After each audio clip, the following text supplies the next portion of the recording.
Здравейте! Добре дошли в Киберуан, Международна детска школа по програмиране. В този видеоклип ще научите как е структурирано обучението на деца на възраст от 8 до 9 години. Нагледно ще ви покажем и разкажем какво и как ще учи детето ви. В модула CodoGame Lab нашите ученици разработват най-различни 3D игри. CodoGame Lab е платформа, която позволява на децата да създадат 3D свят, да го запълнят с герои и декорации, след което да програмират поведението на героите и правилата на играта чрез визуално програмиране. Платформата е на английски език, което ще помогне на вашето дете да развие и затвърди знанията си по езика.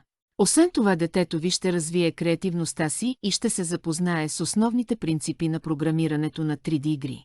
В момента виждате как може да се създаде проста състезателна игра с мотористи, които се управляват чрез клавиатурата, а пистата може да декорирате сами и както ще забележите, не съм от най-добрите шофьори, но може би вашето дете е.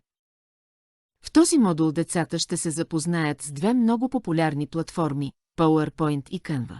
Ще придобият умения за работа с графични елементи, текст, слайдове, ефекти и други.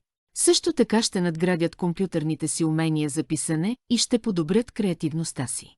PowerPoint е една от най-известните програми за създаване на презентации.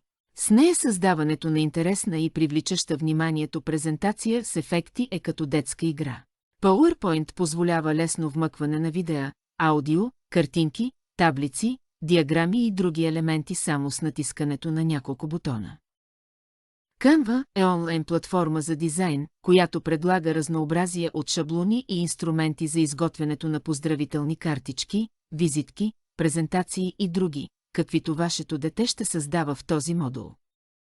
В модула Alice 3D децата ще работят с платформа изцяло на английски език. По този начин ще усъвършенстват своите знания по езика.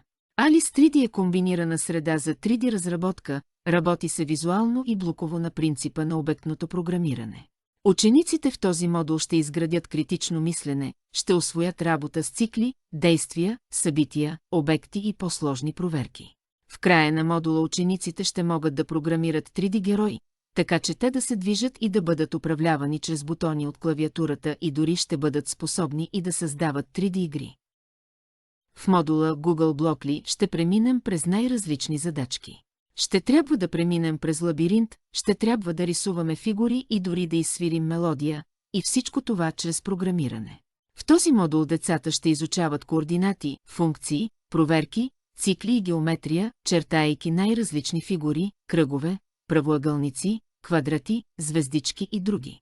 А ето как можем да нарисуваме дори и полумесец благодарение на няколко команди и няколко цикъла. В модула Thunkable децата се запознават с разработването на мобилни приложения. Thunkable е онлайн платформа, в която се използва както блоково, така и текстово програмиране. Платформата предлага онлайн тестване на създадените проекти. В този модул детето ви ще усвои работа с прости и по-сложни проверки. Цикли, работа с събития и ще развие своята креативност.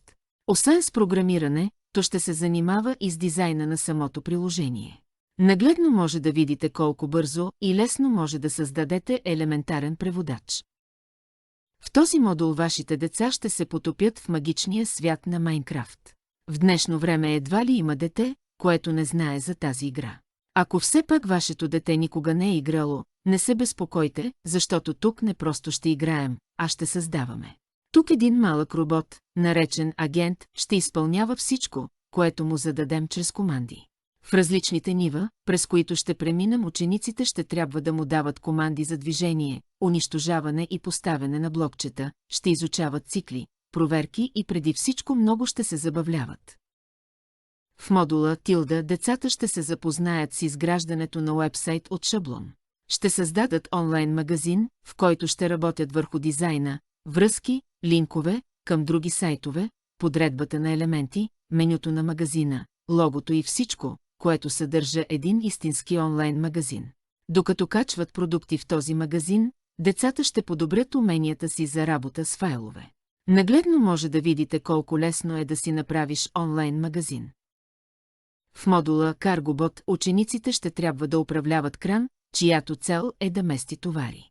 Всяко следващо ниво става посложно, като децата ще трябва да преместват товари с различен цвят по точно определен начин, който е показан предварително на картинка. Има ограничение в броят команди, които могат да използват, затова ако искат да успеят да изпълнят мисията си, ще трябва да приложат цикли и проверки. Докато мести товари, вашето дете ще учи някои от най-известните сортиращи алгоритми в програмирането. А вие как сте със сортирането? В този модул децата ще се потопят в изключителния свят на една от най-популярните детски видеоигри – Майнкрафт. В този модул също, те не само ще се забавляват докато играят, а и ще програмират. Детето ви ще се запознае с основите на програмирането на езика Lua, език за програмиране, чрез който са създадени много популярни игри. Тук, освен че ще затвърди знанията си относно циклите, детето ви ще научи и някои думи на английски език, които често се срещат в програмирането под един или друг вид. Също така в този модул силно ще развиваме креативността на учениците. Сигурни сме, че детето ви ще намери нови приятели. А в края на модула ще получи сертификат за завършен курс. И така, какво чакате? Време е да запишете детето си на уроци.